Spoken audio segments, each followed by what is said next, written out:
Assalamualaikum warahmatullahi wabarakatuh. Masih bersama saya Syawalingka di channel Sukunui. Kali ini kita akan membahas tentang ziarah arba'in, serta hubungannya dengan tradisi-tradisi yang berkembang di Nusantara. Hari arba'in merupakan hari ke-40 dari kesyahidan Imam Husain, yaitu tanggal 10 Muharram. Itu terjadi pada 20 Safar. 40 hari itu tepatnya pada 20 Safar setelah 10 Muharram. Makanya dinamakan Arba'in, 40, hari ke-40. Ini merupakan ziarah terbesar umat Islam sampai saat ini. Dimulai dari Najaf, orang berjalan kaki berziarah ke makam Imam Husain alaihi salam. Imam Husain adalah ahlul bait Nabi Muhammad sallallahu alaihi wasallam yang kita sholawati dalam doa kita dan sholat kita sehari-hari. Imam Husain syahid dalam keadaan dizalimi, dipenggal kepalanya beserta 72 anggota keluarganya dan sahabatnya. Kemudian diarak kepala itu beserta para tawanan wanitanya, keluarga Imam Husain, menuju Damaskus. Dihinakan mereka di sana, dihinakan. Namun Allah berkehendak lain, malah memuliakan ahlul bait. Karena kita selalu bersolawat kepada Nabi Muhammad dan keluarganya, seluruh muslim bersolawat kepada Nabi Muhammad dan keluarganya dalam setiap doa dan sholat kita sehari-hari. Itu bentuk kemuliaan ahlul bait dibanding yang lain. Walaupun dihina, dia tetap mulia karena Allah yang memuliakan mereka. Allah sendiri bersolawat, kemudian menyuruh para malaikat dan orang-orang yang beriman untuk bersolawat pada Nabi Muhammad dan keluarganya. Peristiwa ini 20 Safar, terjadi pada 20 Safar, yaitu peziarah pertamanya Jabir bin Abdullah Al-Ansari. Itu adalah sahabat Nabi yang matanya buta, memulai tradisi ini, yaitu berziarah ke tempat Imam Husain syahid. Kemudian disusul dengan pembebasan tawanan yang dari Damaskus, serta pengembalian kepala Imam Husain yang ditawan dan dipermalukan, diarak dan dipermalukan di Damaskus oleh Khalifah Yazid bin Muawiyah bin Abu Sufyan. Abu Sufyan ini yang memusuhi Nabi dari dulu.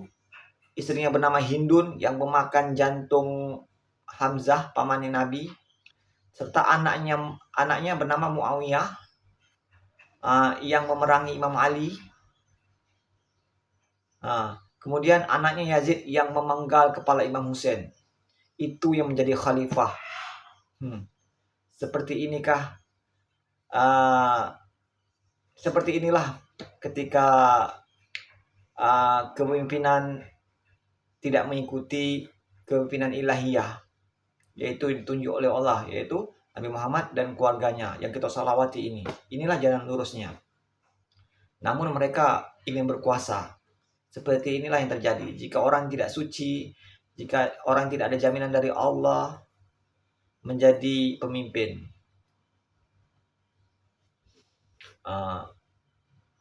mereka mempermalukan kepala Al-Husain, Imam Husain alaihissalam.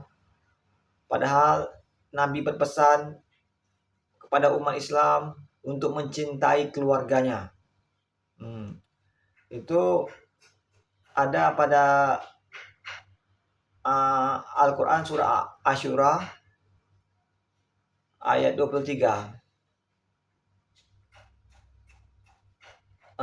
Terus kemudian pada 40 harinya rombongan tiba serta menyatukan antara kepala Imam Hussein dengan badannya dan dikuburkan di Karbala itu sendiri, yang sekarang jadi pusat ziarah umat Islam dari seluruh dunia.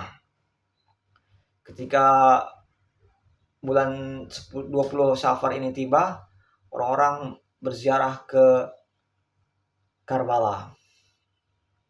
Ini merupakan ziarah terbesar.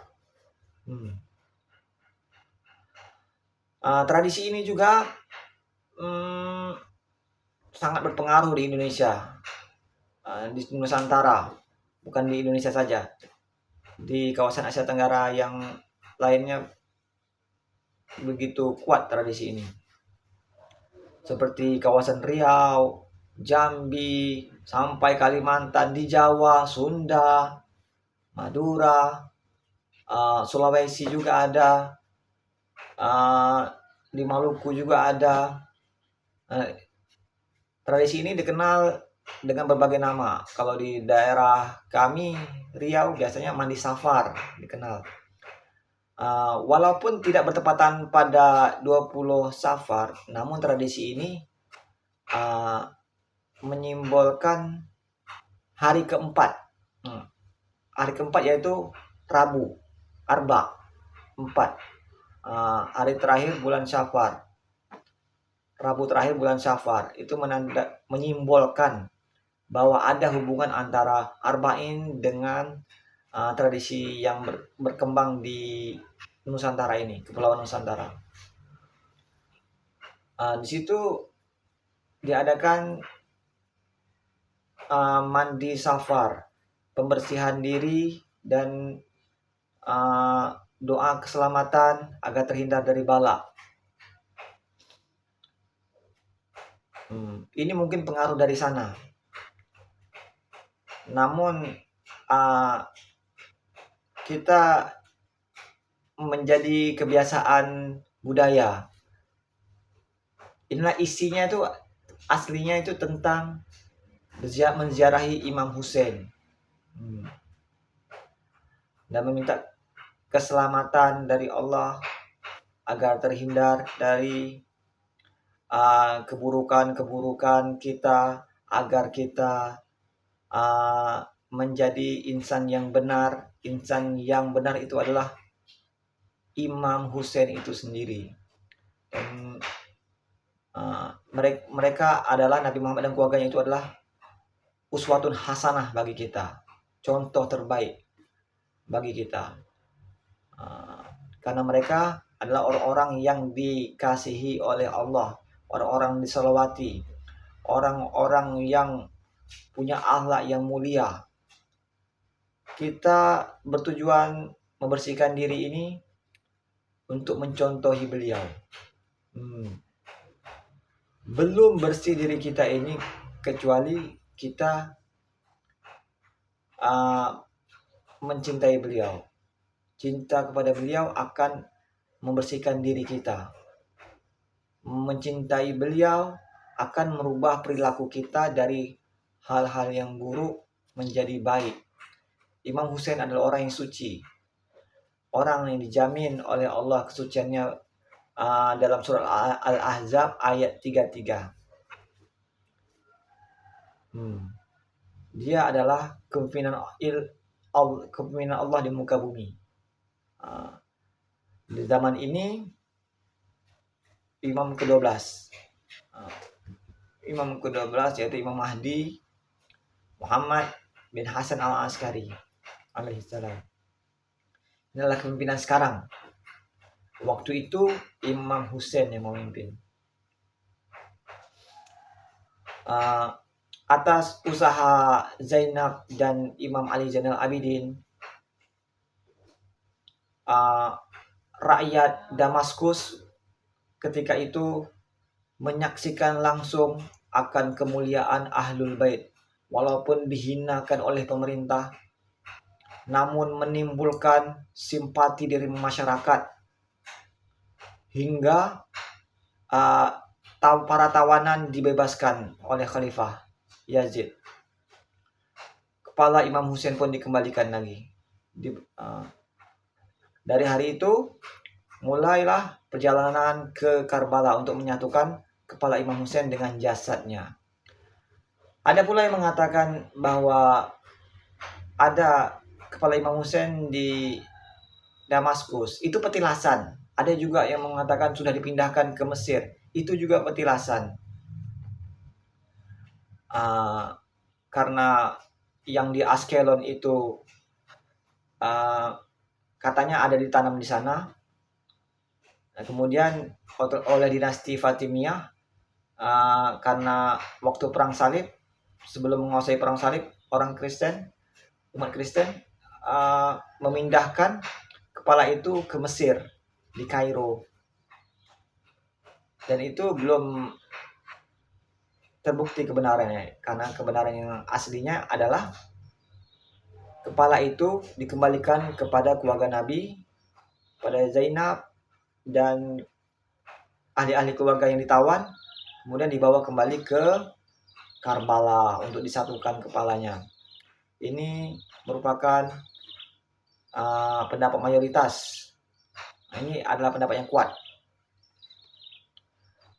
Karena Fatimiyah ingin melegitimasi kepemimpinan mereka waktu itu di Mesir, makanya mereka membuat kisah ini. Padahal aslinya itu dibawa ke Karbala.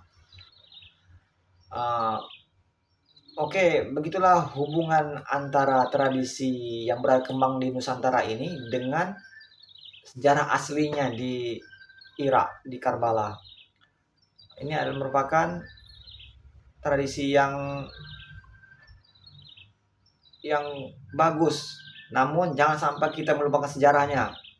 Karena tanpa sejarah, tradisi ini seperti kehilangan arah. Kita harus kembalikan kepada bentuk asalnya, yaitu menziarahi Imam Husain. Oke, assalamualaikum warahmatullahi wabarakatuh.